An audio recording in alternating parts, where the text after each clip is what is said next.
আমার বিয়ে ঠিক হয়েছে, তাই আমি আমার ভালোবাসার মানুষের সাথে জঘন্যতম ব্যবহার করে ওর সাথে ব্রেকআপ করেছি। আমি চেয়েছি ও যেন আমার এই ব্যবহার মনে রেখে আমাকে ভুলে যেতে পারে, আমাকে ঘৃণা করতে পারে। হয়েছেও তাই। ও আমাকে লাস্ট মেসেজ দেয় যেটা তা হলো, আজ থেকে আমি তোকে ঘৃণা করতে শুরু করলাম। I hate you. আমার এপাশের কান্না সে সেদিন দেখেনি। পরিবারের জন্য যে আমি তাকে দূরে সরিয়ে দিচ্ছি তাও সে বুঝেনি। চাইলে পারতাম আমি তার হাত ধরে পালিয়ে যেতে, কিন্তু সে প্রবাসী, আসতে সময় লাগবে। আর এদিকে আমার সবকিছু ঠিকঠাক। আব্বু বলে দিয়েছেন তার সম্মানহানি হলে সে মারা যাবেন। চুপচাপ সব সয়ে যাচ্ছি। বারবার আরাধ্যর কথা মনে পড়ছে। ফোনটা হাতে নিয়েও রেখে দিচ্ছি, ফোন দিতে পারছি না। এদিকে আমার বিয়ে হয়ে যাচ্ছে। হঠাৎ করে কে যেন এসে বলল, ছেলের তো আগের বউ বাচ্চা আছে, জেনে শুনে মেয়েকে বিয়ে দিচ্ছ তো? আমার ফুপু দৌড়ে তার সাথে খবর নিতে তার বাড়ির আশেপাশে ঘোরাঘুরি শুরু করলো। জানতে পারলো সত্যি ছেলের বউ আর মেয়ে আছে। ছেলেটাকে আমি জনসম্মুখে ঠাস করে একটা চড় মেরে বললাম, বউ বাচ্চা থাকতেও কেন আমার সর্বনাশ করতে আসছিস? যা এখান থেকে, বেরিয়ে যা। সে বলল, প্রতিশোধ নিতে বলেছিলাম না, একদিনের জন্যও হলেও তোকে বিয়ে করে ছাড়বো। পাগলের মতো ভালোবাসতাম, পাত্তা দিসনি। আজ কলঙ্ক লেপে দিয়ে গেলাম। সবাই চলে গেল, আমি কাঁদছি। আব্বুকে বললাম, আমি একটা ছেলেকে ভালোবাসি, ওকেও বিয়ে করব আমি। সবাই না করলো, বলল এই ছেলের কাছে বিয়ে দেওয়া হবে না, অন্য পাত্র ঠিক করা হবে। আমি চিৎকার করে কাঁদছি। আমি মেঘ ছাড়া আর কাউকে এখন আর বিয়েই করব না। আর তাদের একটাই কথা, বিয়ে না দিয়েও মেঘের কাছে আমাকে বিয়ে দিবে না। মেঘের ফেসবুক আইডি, মোবাইল নম্বর সব ট্রাই করছি, সব বন্ধ। দিন রাত ট্রাই করছি, কিন্তু বন্ধ বন্ধ বন্ধ। এক পর্যায়ে পাগলের মতো হয়ে গেলাম। আবার আব্বু আমার বিয়ে ঠিক করেছেন আমার ফুফুতো ভাইয়ের সাথে। বলেছেন গায়ে হলুদের কাপড় পরে নিতে। যদি গায়ে হলুদের সাজে না সাজি তবে সে সুসাইড করবেন। ফুফুতো ভাই ছোটবেলা থেকে আমাকে পছন্দ করতেন, তাই আর কোনো আপত্তি ছিল না তার। আমাকে হলুদের সাজে সাজানো হলো। হলুদ শাড়ি, ফুলের গহনা, টানা নথ। সবাই এসে বলে যাচ্ছে কেউ যেন নজর না লাগায় আমার। কাজলের টিপ দিয়ে বসো। ভাবছি কি করব। রুমে রাখা স্লিপিং পিলস গুলোই এখন আমার সম্বল। এক গ্লাস পানি দিয়ে ঢক ঢক করে গিলে নেই। পরক্ষণেই মনে হলো, তাহলে আবার মেঘের কি হবে? আমাদের স্বপ্নগুলো সব তো আমার সাথে সাথে মৃত্যুবরণ করবে। আমাদের মেয়েটাকে তো আর পৃথিবীতেই আনা হবে না। যাকে নিয়ে আমাদের এত কল্পনা, এত স্বপ্ন দেখা, ওর স্পর্শেই তো আমি ওকে পাবো। এসব ভাবতে ভাবতে আমি সবার চোখ ফাঁকি দিয়ে পেছনের দরজা দিয়ে ঘর ছেড়ে পালালাম। কিন্তু সমস্যা হচ্ছে, ও তো দেশের বাইরে। আমি এখন করবোটা কি? চিন্তা করতে করতে হঠাৎ মনে হলো, ও একদিন আমাকে বলেছিল, এই নাও বাসার ঠিকানা, যদি ইচ্ছে হয় কখনো তবে চলে যেও আমার বাসায়। আমি আর দেরি করলাম না। মোবাইলের মেসেজ ঘেঁটে ঠিকানাটা বের করে ওর বাড়ির উদ্দেশ্যে রওনা হলাম।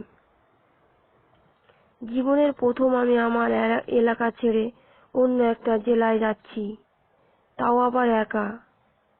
রাস্তার সবাই আমার দিকে হাঁ করে তাকিয়ে আছে। আমার সেদিকে কোনো নজর নেই। আমার উদ্দেশ্য এখন শ্বশুরবাড়ি। অনেকটা পথ পেরিয়ে পৌঁছে গেলাম আরাধ্যর বাসায়। গিয়ে দেখি বাইরে দিয়ে থেকে তালা দেওয়া। এখন তো চিৎকার করে কান্না পাচ্ছে। কই যাব এখন, কি করব এখন? চিল্লিয়ে চিল্লিয়ে বললাম, বাসায় কেউ আছেন? বাসায় কি কেউ নেই? একটু পর দেখি ভেতর থেকে একজন দরজা খুলে দিচ্ছেন। অবাক হলাম, বাইরে তালা, ভেতর থেকে খোলে কি করে? আমার এসব চিন্তা করে লাভ নেই। ভেতরে ঢুকলাম, দেখি সবাই ঘুমোচ্ছিল। এখন সবাই একে একে বের হয়ে আসছেন। আমি মায়ের পায়ে হাত দিয়ে সালাম করলাম। সবাই জিজ্ঞেস করছেন কে আমি, কাকে চাই, কেন এসেছি আমি। আমি বললাম মেঘ। আর ওর বোন বলে উঠল, মেঘ তো বাসায় নাই, ও গতকালই দেশে ফিরেছে, সকালে আমার খালার বাসায় গেছে। ওকে কি দরকার তোমার? আমি কাঁদবো না হাসবো বুঝতে পারছি না। ও দেশে এসেছে। আমি বললাম, ওকে একটু আসতে বলবেন ফোন করে প্লিজ। ওর ভাবি বলেছেন, তুমি কে?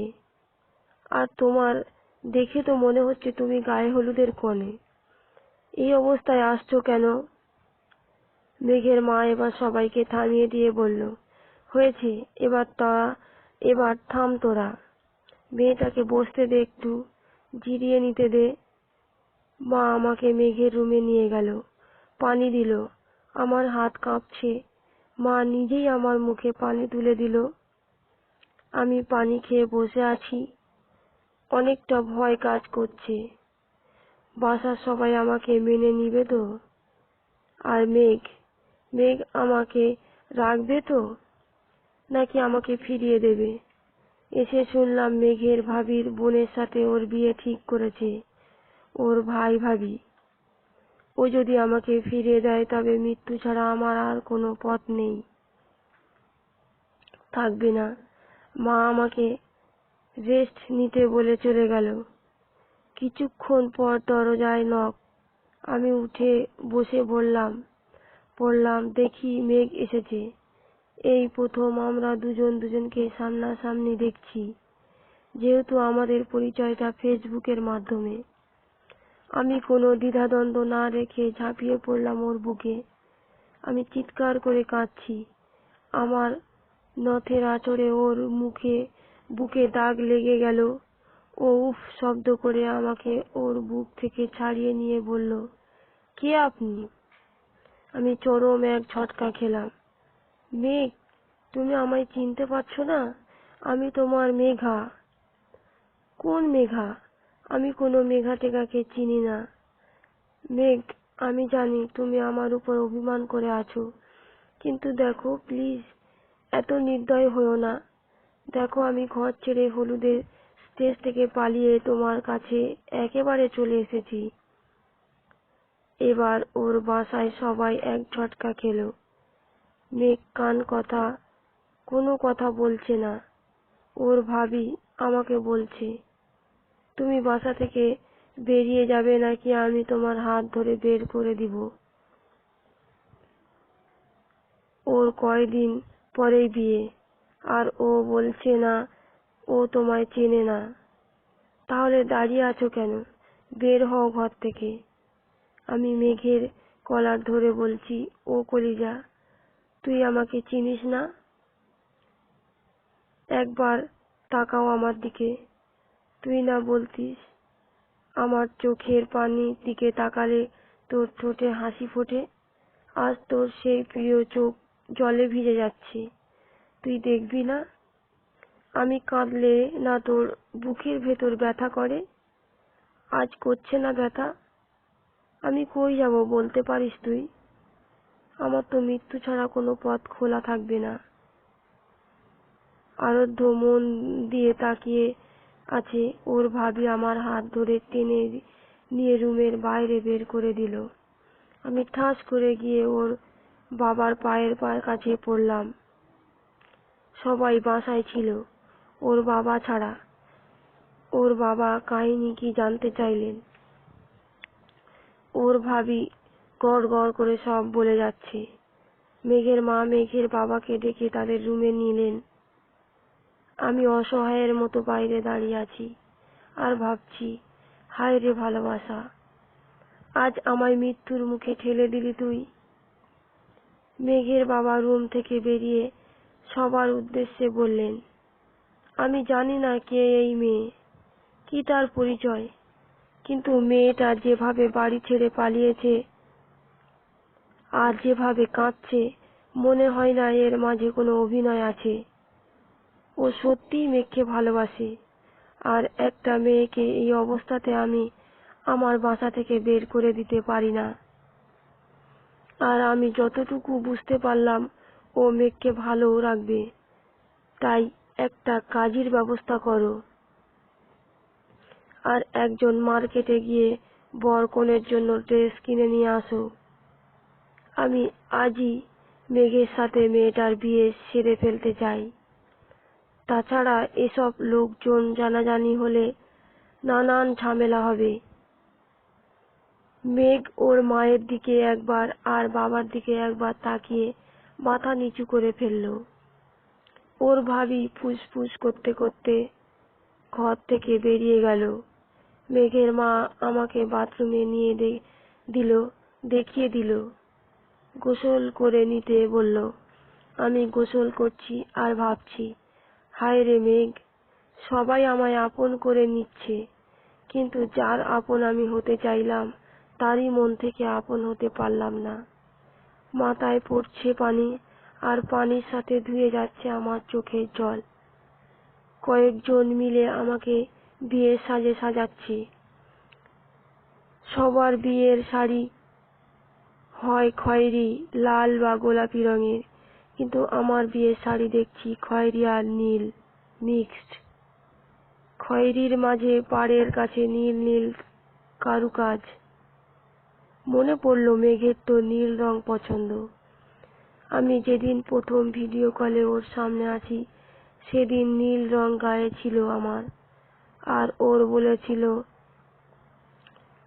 বলেছিল নীল রঙের আমায় নাকি খুব সুন্দর লাগে, অথচ আজ ও আমায় চিনেই না। মা রুমে ঢুকে একটা জুয়েলারি বক্স দিল আপুর হাতে, যে আমাকে সাজাচ্ছিল। মা বলল, মেঘ নিয়ে এসেছে। আপু খুলে যখন আমাকে পরাচ্ছিল, আমি অবাক হচ্ছিলাম। এ তো আমার পছন্দের জুয়েলারি। তবে কি ও ওর হবু বউয়ের জন্য আমার পছন্দের জুয়েলারি নিয়ে এসেছিল? ওই আমার মেয়েকে পরাবে বলে নিয়ে এসেছিল। মা আমাকে একটা নাকফুল এনে হাতে দিল আর বলল, টানা নথটা খুলে নাকফুলটা সকালে পরে নিও। আজ টানা নথ পরে থাকো। মেঘের পছন্দ। মেঘও রেডি হয়ে গেছে। আমাকে মায়ের রুমে সাজানো হচ্ছে। কাজী সাহেব এসে গেছেন। বাবা মেঘকে ডাকলেন। আমি খাটে বসে আছি ঘোমটা দিয়ে। কাজী বিয়ে পড়াচ্ছেন। সবার মুখে হাসি, শুধু মেঘ আর মেঘের এক ভাবি ছাড়া। 3 কবুল পড়ে সাইন দিয়ে হয়ে গেল সবার দেওয়ার আমাদের বিয়ে। রাত প্রায় 11টা। মেঘের ছোট ভাই আমার কাছে এসে প্রথম ডাক দিল, ভাবি। জীবনের প্রথম ডাকটা শুনে চোখে জল এসে গেল। আমি মেঘের বউ, ওর স্ত্রী আমি। ওর নামে আজ থেকে আমি পরিচিত। ভাবতেই খুশিতে চোখে জল। মেঘ রুমের বাইরে দাঁড়িয়ে আছে। দেবরের সাথে অনেকক্ষণ কথা হলো। কিছুক্ষণ পর ছোট আপু আর মেঘের অন্য ভাবি এসে আমাকে মেঘের রুমে নিয়ে গেল। আমি ঢুকতেই চোখ কপালে। এত দেখছি, আমার পছন্দেরই পুরো ঘর ফুলে সাজানো, যেমনটা আমি স্বপ্ন দেখেছি। আর মেঘ আমার সব পছন্দের কথা জানে। আমার বাসর ঘরটা আমার পছন্দেতেই সাজানো থাকবে, তাও আবার এত সুন্দর করে, তা আমি কখনোই ভাবতে পারিনি। আমাকে খাটে নিয়ে বসিয়ে দিল। ভাবি বলে গেল, বিছানার ফুলগুলো যেমন আছে সকালেও যেন ঠিক তেমনই থাকে, নষ্ট যেন না হয়। আমি মাথা নাড়িয়ে আচ্ছা সম্মতি জানালাম। রাত 2:30, মেঘের খবর নেই। আমি ইয়া বড় ঘোমটা দিয়ে বসে আছি খাটের এক কোনায়, যাতে ফুলগুলো নষ্ট না হয়। সকালে ভাবি এসে জিজ্ঞেস করলে কি উত্তর দিব। আমি বুঝতে পারিনি ভাবি যে দুষ্টুমি করে বলে গেছেন।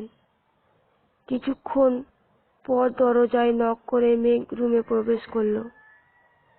এই প্রথম ওর উপস্থিতিতে আমি আটকে উঠলাম। অজানা এক ভয় আমার বুকের ভেতর।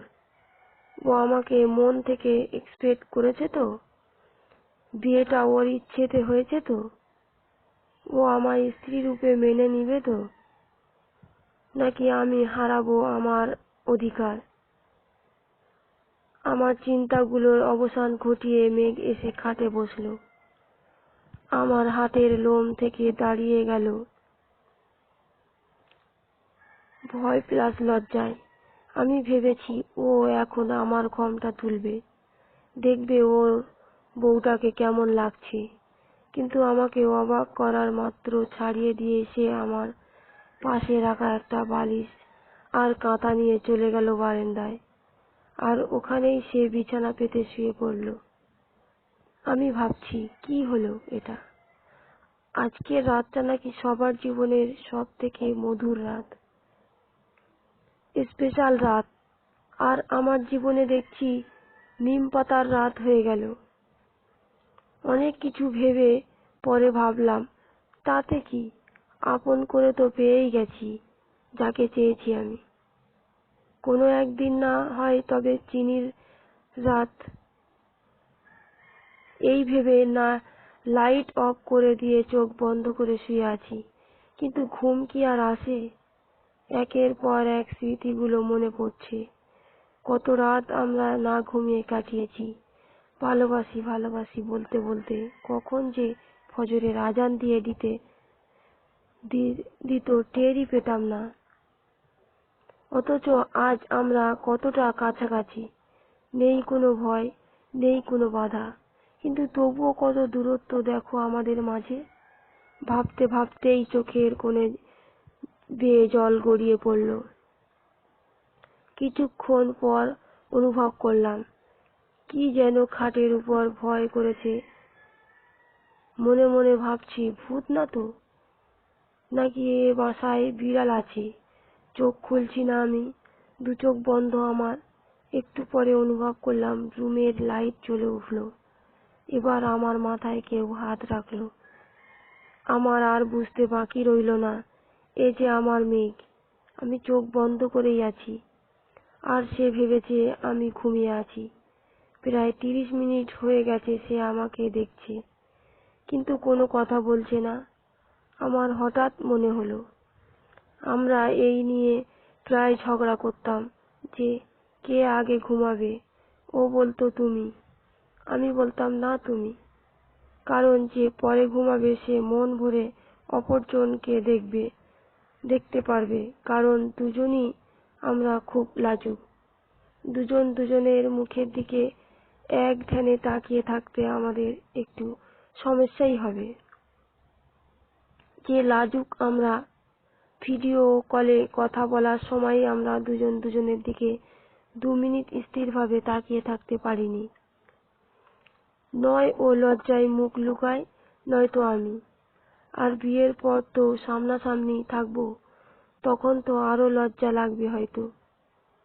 তুমি আগে ঘুমাবে ঠিক আছে, আর আমি তোমায় মন ভরে দেখে কপালে একটু চুমু খেয়ে ঘুমিয়ে যাব। না, তুমি আগে ঘুমাবে, আমি তোমার মন ভরে দেখে ঘুমিয়ে যাব। এই নিয়ে আমাদের প্রায় ঝগড়া হতো। আজ বুঝি সে নিজেকে বিজয়ী ভেবে আমাকে দু চোখ ভরে দেখছে। দেখো আবার আমার উপর রাগ করে আছে ঠিকই।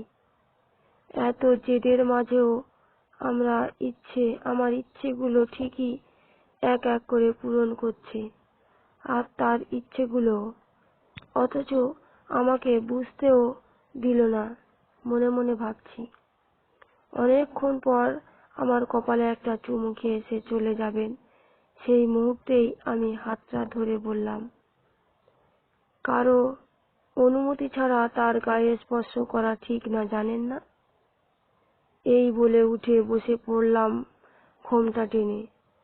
সে লজ্জা পেয়ে বলে উঠল, আমার বউ, আমি যা খুশি তাই করব, এতে অনুমতি লাগবে না কারো। কিছুক্ষণ আগে 3 কবুল পড়ে বিয়ে করেছি, কেউ কি ভুলে গেলে নাকি? আমি ভুলিনি, কিন্তু কেউ হয়তো ভুলে গেছে আমাদের বাসর রাতের প্ল্যানিং কি ছিল। আমরা সারা রাত গল্প করব, আমার কোলে মাথা রেখে কেউ সারা রাত কাটিয়ে দিবে, আমি তার চুলে হাত বুলিয়ে দিব, আমি লজ্জায় চোখ বন্ধ করব, সে তার লক্ষ্মী বউটাকে অপলক চেয়ে দেখবে। সব ভুলে গেছে? উফ, একটুও ভুলিনি। এই বলে সে তার লক্ষ্মী বউটাকে এক ঝটকায় বুকে টেনে নিল। আমি না হয় রাগ করে আছি, রাগটা কি ভাঙানো গেল না? না, গেল না। এত কষ্ট কেন দিলে আমায়?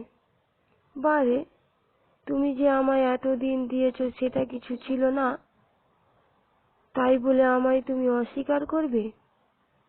মেঘের বুকে মাথা রেখে বলছে মেঘা, আমি বাসায় এসেই মাকে তোমার কথা বলে দিয়েছি, আর বলেছি তুমি বাবাকে বলে বিয়ের ব্যবস্থা করো। আমি এই মেয়েটাকে ভালোবাসি, ওর নাম মেঘা, আমাদের অনেক দিনের রিলেশন, আর আমি ওকেই বিয়ে করব। ওর জন্যই আমি দেশে এসেছি, আর আমি খালার বাড়ি থেকে এসে আজই তোমার বাসায় যেতাম। পাগলি, যদি আমার বিয়ে হয়ে যেত, হতো না, আর হলেও আমি সেখান থেকে তোমায় তুলে নিয়ে আসতাম। আর শোনো কলিজা, সবচেয়ে বড় কথা, আমার বিশ্বাস আছে যে আমার মেঘা আমারই হবে, শুধু আমার। তাহলে এসব তোমার অভিনয় ছিল? জি লক্ষ্মীটা, আপনাকে বোঝাচ্ছিলাম আপনার জীবনে আমার মূল্যটা কতখানি। আর আমি তো জানি আজ আমাদের বিয়েটা হবেই। মায়ের সাথে সব প্ল্যান করা, আর ছোট আপু সব জানেন যে তোমার আমার পছন্দ মতো সাজিয়েছেন, আর এবার দুজন বাবাকেও ম্যানেজ করে ফেলেছেন। আর বাবার উপরে ভাইয়া ভাবিরা কিছুই বলতে পারেন না, বুঝেছো? অনেক বড় অভিনেতা হয়ে গেছো না? যাও, ছাড়ো, সরো আমার কাছ থেকে। আজ অনেক কষ্ট দিয়েছো আমায়, ছাড়ার জন্য তো হাতটা ধরিনি, সারা জীবনের কষ্ট দূর করার জন্য হাতটা ধরেছি। তাহলে আমার ঘোমটা তুলে মুখ না দেখে কাঁথা বালিশ নিয়ে বারান্দায় চলে গেলে কেন? আমি তো ভেবেছি তুমি বারান্দায় এসে আমার রাগ ভাঙিয়ে রুমে ডেকে নিয়ে নেবে, আমি অভিমান করব, তুমি আদর করে কাছে ডেকে নেবে। কিন্তু আমি কি জানি আমার মহারানী আমার রাগ না ভাঙিয়ে পড়ে ঘুমোবে? তাহলে লুকিয়ে লুকিয়ে এসে আমার কপালে চুমু খেয়ে আবার চলে যাচ্ছিলে কেন? আরে পাগলি রে, আমি চলে যাচ্ছিলাম না, আমি লাইট অফ করে আপনার কাছেই আসছিলাম, কিন্তু তার আগেই আপনি আমার হাত ধরে ফেলেছেন। ইস, হয়েছে, থাক, ঘুমান এখন, অনেক রাত হয়েছে, সকালে উঠতে হবে। আজ তো ঘুমাতে দেওয়া যাবে না, বলেছিলাম না বাসর ঘরে ঘুমাবো, ঘুমানো চলবে না। আমি লজ্জায় দুহাত দিয়ে মুখ ঢেকে ফেললাম, আর মেঘ লাইট অফ করে দিয়ে তার লক্ষ্মী বউটাকে তার বুকের সাথে শক্ত করে জড়িয়ে নিল। কেন কতদিন পর সে তার দেহে প্রাণ ফিরে পেল। আর মেঘাও মেঘের বুকে তার সারা জীবনের ঠিকানা খুঁজে নিল, অপূর্ণতার মাঝে খুঁজে পেল জনমের পূর্ণতা।